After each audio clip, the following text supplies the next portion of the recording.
A lot of what we do revolves around animals as far as, our community give back and things like that.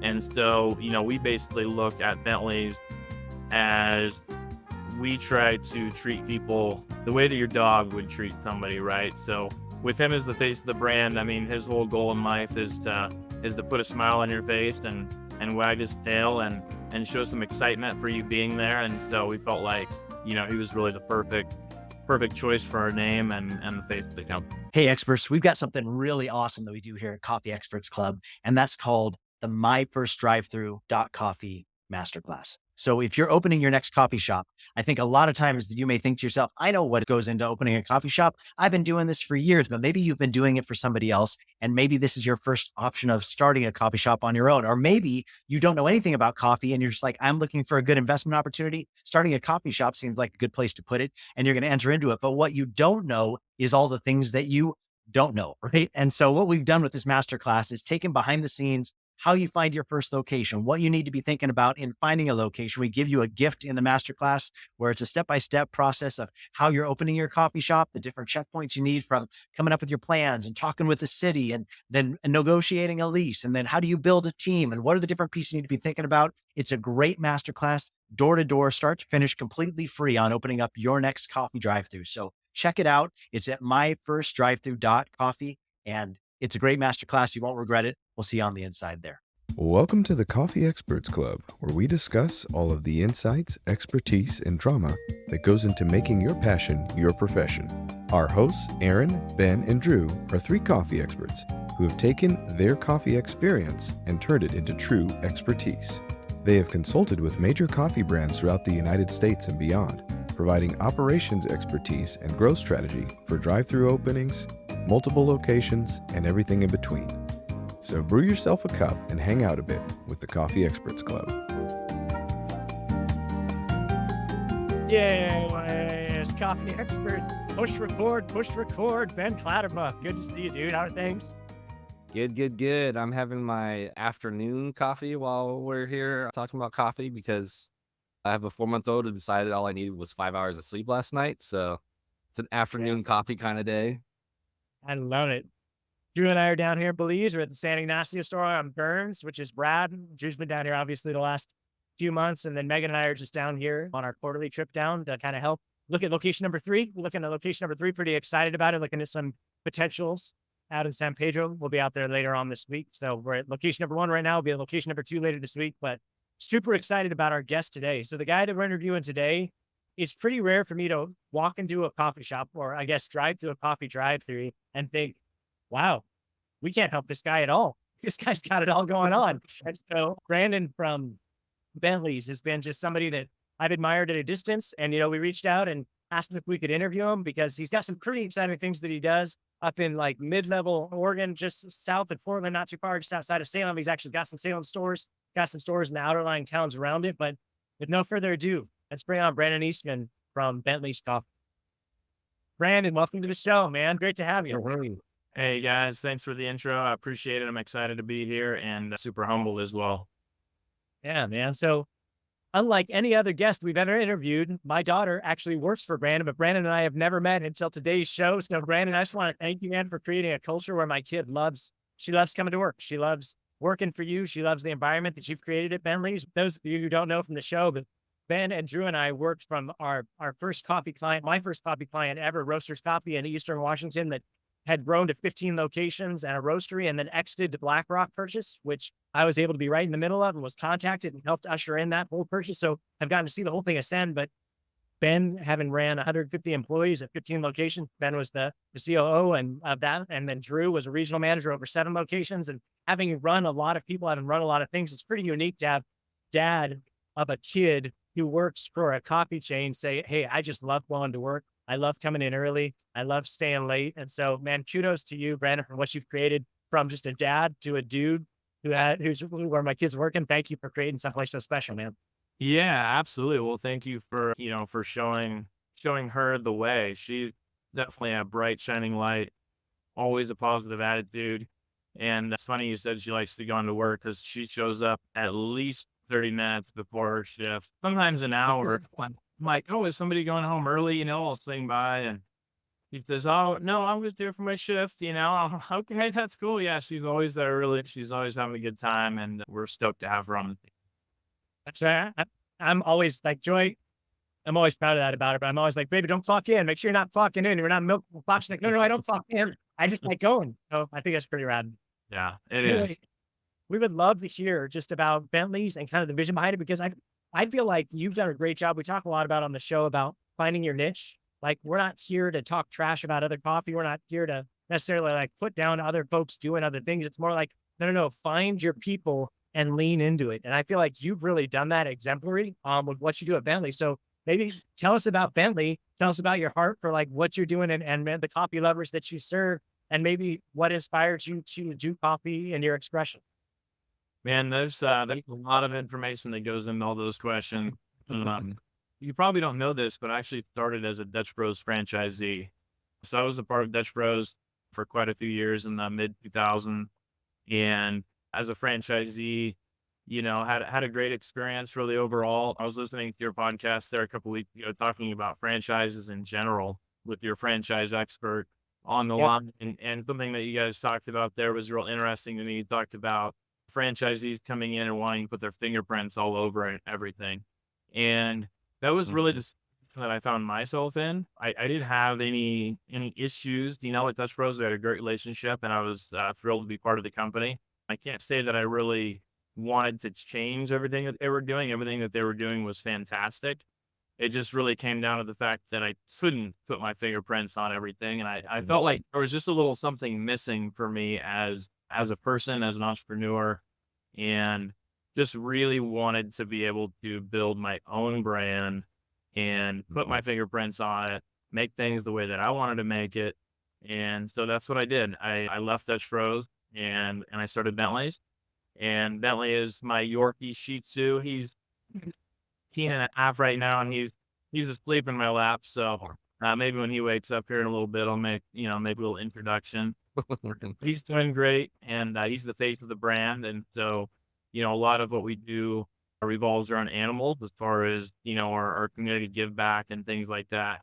And so, we basically look at Bentley's as we try to treat people the way that your dog would treat somebody, right? So with him as the face of the brand, I mean, his whole goal in life is to put a smile on your face and wag his tail and show some excitement for you being there. And so we felt like, he was really the perfect choice for our name and the face of the company. Awesome. I love it.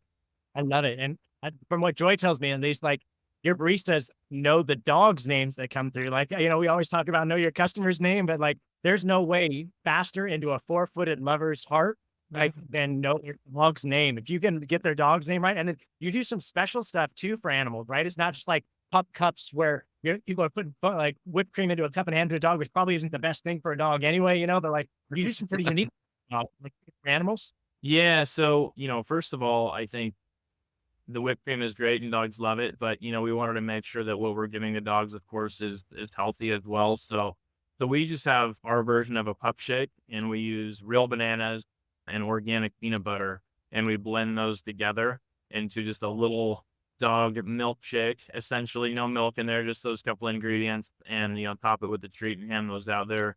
$1 from every sale of those also goes to local animal shelters with every one that's sold. So there's not really, I think they're $2 or $2.25. I don't know. I can't remember how much they are, but yeah, basically half the money goes to the local animal shelter. So once a month we make a donation. And, on top of that, we like to do different events throughout the year to raise additional money for the local shelters. It's something that, you can't really argue with, right? It's like, there's nothing bad about it. Nobody can say anything bad about it. Just doing something for animals that, give so much to us. That's such a cool thing. That's a really cool niche side of it. I mean, looking back when we worked with the coffee, yeah, I can't count how many people came through with a dog, in the passenger seat. Never thought to put like 2 and 2 together of like, why don't we cater to these people and actually give them something good? That's such a smart idea. Yeah, I don't know if it was honestly all that thought through initially. When I went to start the company, of course, everybody wants to have their input on what the name should be. what are you going Right. to call it? And, I've got a name for it. Everyone starts throwing out names. And to be honest, I never even considered a different name than Bentley's. It was just kind of a natural, the first thing that popped into my head of what are you going to call it? And it was Bentley. So I never thought about anything different. And so just started from there and, kind of evolved into our culture and the way that we do everything. So awesome. I think too, I mean, especially, and these things that you couldn't probably even know or predicted, but this next generation, I feel like there are not a lot of people that are like, I want to have a bunch of kids. You know what I mean? Like this next generation's like, I want to have a bunch of dogs, you know what I mean? Or whatever it is. Like they're really an animal based culture. I feel like more than ever, this next generation. So like cool way to tuck yourself in for like years to come is let's love on people's animals. I think it's so rad. And I think the give back, we talk about that a lot for Coffee Day Los Mayas, like a percentage of every cup goes back into local communities everywhere we go. And I just feel like it's so important, like whatever community you're in, not to just take from that community, but to give back to that community. So what a rad way to stay with your theme of not only are we here, not only are we catering to the animals that you love, and let's give back to something that benefits the whole community. I think that's pretty rad. Yeah, thank you. We for a time we were trying to find, an easy way to make the transition, but we were involved in a lot of different local charities with children and, different things like that. And we really just decided that we needed to focus all of our efforts on animals, and it really made things a lot simpler. So when we do, different events throughout the year, we'll try to have some adoptable dogs on site, that the volunteers bring down and do some adoptions and different things. It's a lot of fun. So I kind of got lucky on choosing that niche because it's a pretty good way to go. How are your merch runs? Do you guys do a lot of like puppy toy merch and, dog collars and all that sort of stuff? I imagine probably so. Yeah, we do. We have a squeaker toy that's just shaped like our coffee cup. And we Yeah. have leashes as well that's got Bentleys all over it. So those are two, items that we sell, and they're just on the menu. They're just staples permanently there. I'm sure we'll do some other fun stuff along the way. The collars are a little tricky with all the different sizes, but we try to do some high Sure. quality stuff. And, you know, I think people really like having that, especially their dogs are Bentley's fans. They come in there, get their pup shake, and they've got their Yep. speaker toy and everything. So it makes it pretty fun. What a great way to diversify your merch. I mean, we were always like, which cup should we get this year? Which cup should we get next year? Do we want a plastic cup or a different plastic cup? It's at least a fun way to diversify the merch you have on your shelf. Yeah, for sure. Hey, coffee experts. Those of you running independent coffee shops, you're always looking for ways that you can drop your costs. And we here at the Coffee Experts Club really understand that. And so we've started something called Indie Coffee Coalition. And what it's designed to do is to drop your costs on two of the things that you're probably experiencing the highest sales volume in your store. And that is energy drink and frat mix. Those two line items, we've created our own products and are offering you those products at a reduced cost so that you can cut out the Red Bull of America. You can cut out the main lines of energy drinks that you're doing and serve your own energy drink at a reduced cost on a line item that you're probably already making a lot of sales on anyway. The best way that you can grow sales is by dropping your costs and maintaining a current volume. So check us out at indiecoffee.co, and we'll love to tell you more there. And what these guys probably don't know, but I feel like I'm front row seats and get to hear about all of your promos. You do a lot of promos, and hats off to really unique promos. You know what I mean? Like drink of the month stuff and all. I feel like you do pretty significant signature merch pretty consistently. And maybe you could talk to us a little bit about that, because I think of all the coffee shops we've been under the hood of, I think you actually do probably the most. And I would love just to hear, like, what's your heart behind that? Because from what Joy tells me, like, you guys killed, like, it explodes. She's like, man, we got this promo today. And she's like, she loves work, but it's like such a zoo. She's out in the drive for hours. I mean, it's like pouring rain and people are still just like lining up in your drive for your promos. So maybe talk about your promos a little.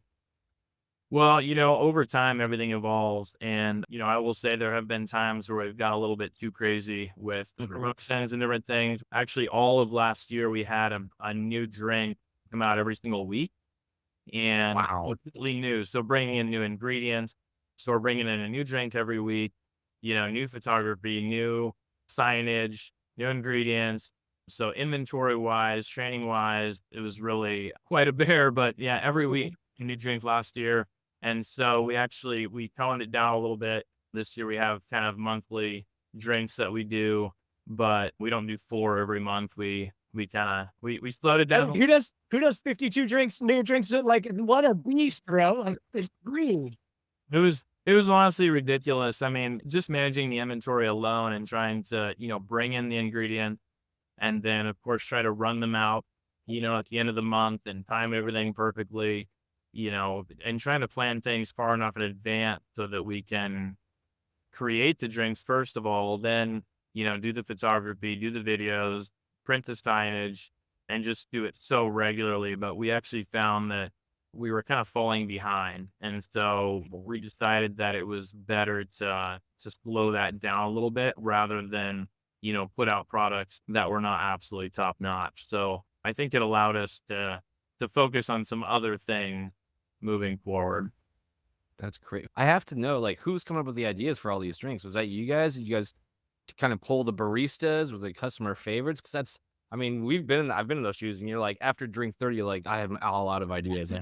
Yeah, and taste testing can get a little wild too, right? I'm like, oh man, I feel a little sick after today's session of just drink after drink. But I do a lot of it. Marissa, that works with us, she runs our social media. She's a huge help in the drink department. We definitely get recommendations from baristas.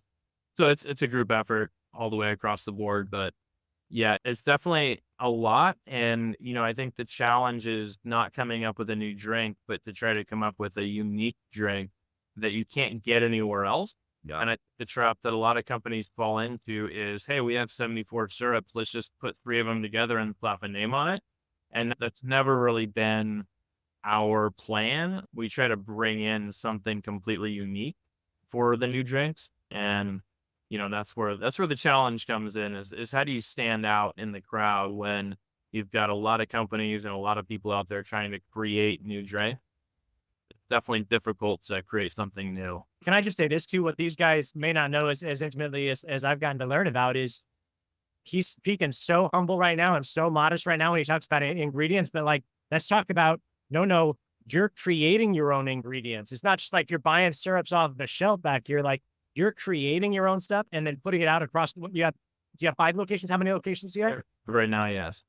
Yes. I mean, like, not only just like, I know we've been trying some syrup creation down here and doing some stuff down here because in Belize, it's not like here where we can go to cash and carry or someplace like local and just buy stuff. It's no. Like it's going to take us a freaking month to get it to Belize. So like, we start creating our own syrups and cut out some of the middleman and all the customs we have to pay for and all the ship time. And if you run out of something, having to wait the lag time of such a long tail of 3 weeks. But tell us, like, bro, you're doing some really cool stuff. Maybe list off some of the stuff that you're creating just so that our listeners can hear, because I feel like that's another thing besides niching down and doing that so well. You're doing some really cool stuff with your ingredients and what you're creating, just like almost like a separate business outside of Bentley's for business of Bentley's. So maybe talk about that a little bit. Yeah, absolutely. Like everything, that's another area where we've gone a little bit wild in the past and had to slow down. But there was a time where we were making every single syrup, on our shelf, and just creating a recipe for each one takes kind of an uncountable amount of hours and trial. So, when we were creating every syrup, we're creating, our chocolate powder, our blender bait, raspberry sauce. We create our own energy drink. We still do. It was definitely an intense time, just of years of constant development and sourcing the ingredients to make every syrup and sauces and powders and all of that as well. So instead of buying one ingredient, now I'm buying 5 or 6, for each one. So when you mentioned a separate business, that's exactly what it is we're sort of running, a manufacturing facility as well as retail. And, over time, we had to cut it down. And so we do still create some of our stuff, but we don't create everything. And that really just came down to, wanting to grow and knowing that we couldn't make everything and grow the business at the same time. So we do create our own energy drink or chocolate powder or vanilla syrup or raspberry sauce, peppermint syrup, some blender base. We create quite a few things. We used to grind our own peanut butter fresh, and we're putting them in these containers and we're shipping them out to the stores, and then we're trying to clean those containers. We were trying to recycle, and being a peanut butter pitcher cleaner is not really the most great job that you could choose. So Some things are just experiments and some work better than others. But at the end of the day, the ingredients that we do make, we really enjoy making. And I think it allows us to separate ourselves, a little bit more and maintain quality control and not have to, Yeah. buy something that's just filled with preservatives and 50 extra ingredients. So that's been quite a process. And, not having any background in culinary art or food stabilization and pH levels and all of the things that go into it.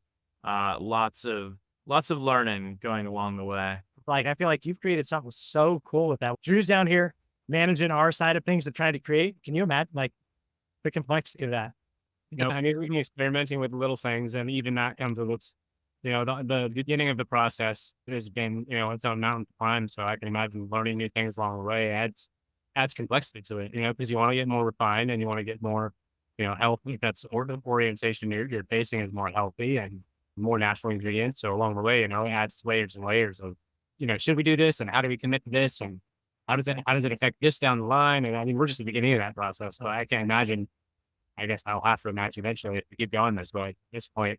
I feel like I just watch Ben's eyes grow, and like Ben is such an operations guy anyway, and I just watch his brain just go like 50 different directions on how do you manage this and how do you maintain that and how does this end up here? I immediately thought of like, how do you keep track of that inventory, like of what you're going to need in the future based on, I mean, obviously you have historical sales data that you're like, these are the trends, but I mean, how tough is it to even, kind of keep in the air, okay, we need this much of this ingredient for our vanilla syrups and this much for our raspberry syrups and this much for our energy drinks, whilst also, trying to juggle, I'm sure, like, you don't want to order, a year's worth of raspberry sauce ingredients ahead of time on accident. So is that a big juggle that you have to do like constantly?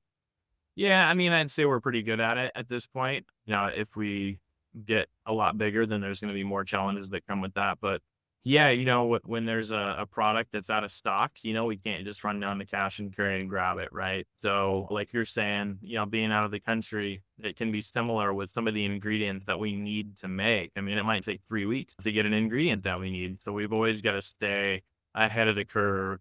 And, there's definitely been challenges with that, but I think we handled it okay, and we've done a pretty good job of maintaining. But that's just utilizing all of our mistakes and trying to make the best decisions moving forward so that we don't make them again.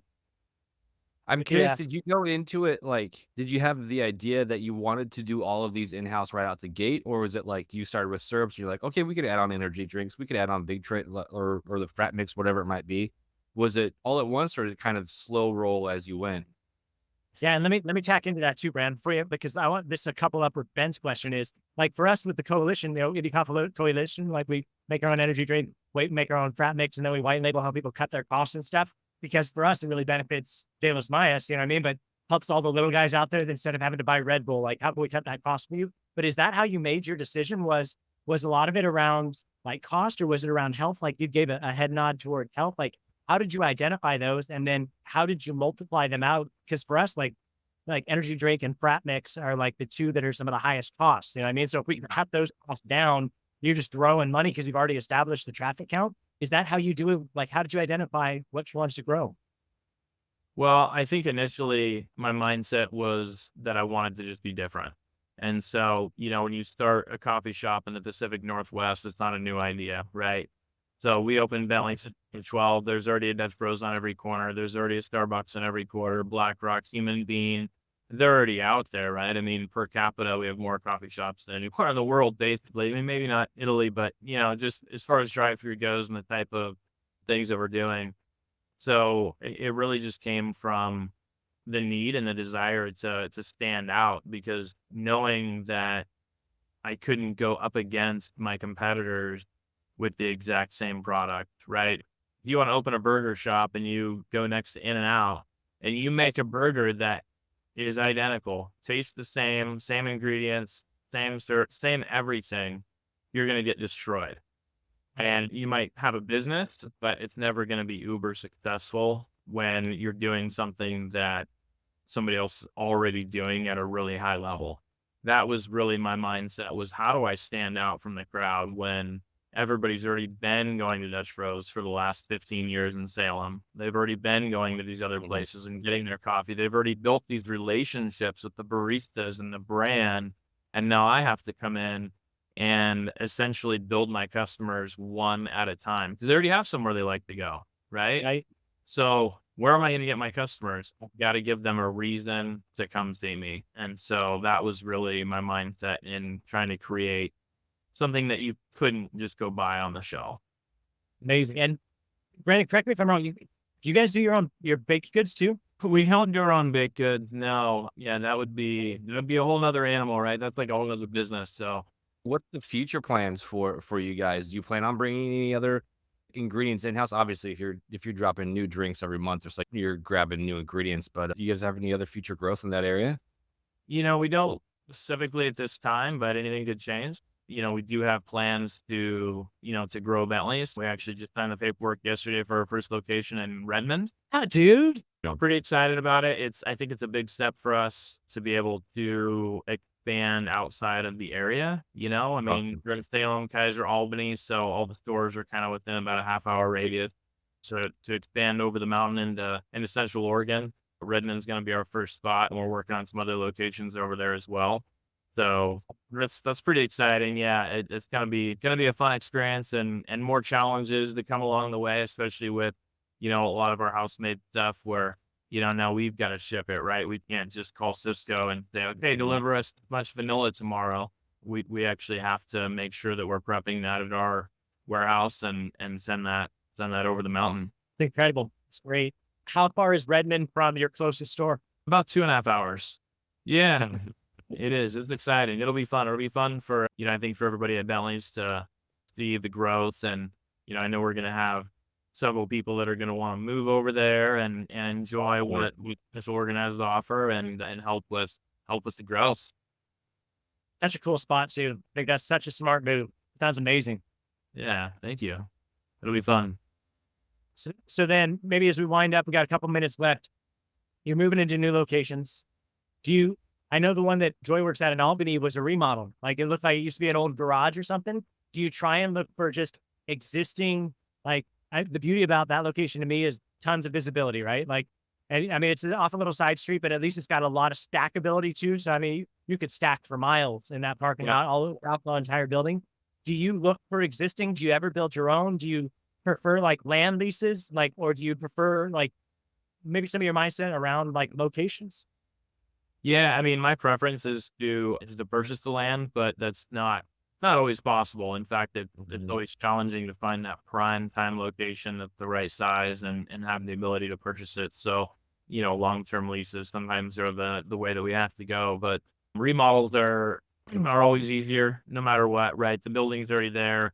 So even if it's a basically tear it down at the studs and, add on and make it taller and change roof lines and do all of that, that's going to be my preference because it's cheaper, it's faster, it's just easier, right? You're not in the city for 9 months waiting for permit.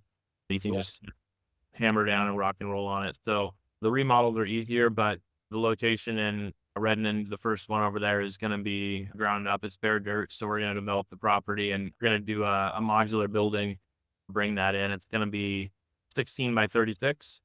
So a little bit bigger than maybe some of the ones that you see that are maybe 14 by 25 or, everyone's got a little bit different size, but 16 by 36, drop that in over there and rock and roll.